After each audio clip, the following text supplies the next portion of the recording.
uzoq Samarqanddan keldik.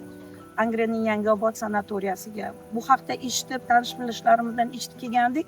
Hozir bunga kelib o'zimiz ham amin bo'ldik. Juda ham fayzli, juda ham bir barakali joy ekan. Litseyniyalarni, pitaniyalari ham, yotoq joylari ham, tashkiliy ishlari ham juda qiziq, juda bir odamni ko'ngil ochar joylar ekan. Mana bu tog' havosi, basseynlari ayniqsa oilaviy dam olish uchun juda ham hordiq chiqarish uchun juda chiroyli, juda bir ajoyib joy tashkil qilingan.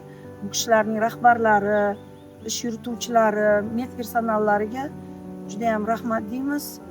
Ishlariga omad, barakat tilaymiz. Ajoyib sifatli joylar.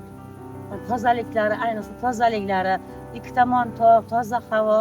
Biz juda ham yayrardik. Yana nasib bo'lsa inshaalloh hamma tanish bilishlarimizga mana o'zi ishda dugonlarimiz kelishmoqchi Ulbekda bo'lib.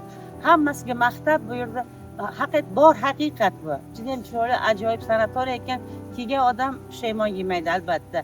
Yana kelsa biz yana ixtiyor qilyapmiz, yana ikkinchidan yana kelishni niyat qilyapmiz. Tadbirlari zo'r, hamma narsa yaxshi. Menimcha albatta ish boshi, nachalstvolar juda ham yaxshi ishlashgan. Hammaga katta rahmat, tashakkur. Shunaqa sanatoriya, shunaqa dam olish zonalari juda ham ko'paysin. Biz xursandmiz. O'zbekistonimiz gullab yashnasin. Tinch bo'lsin. Katta rahmat.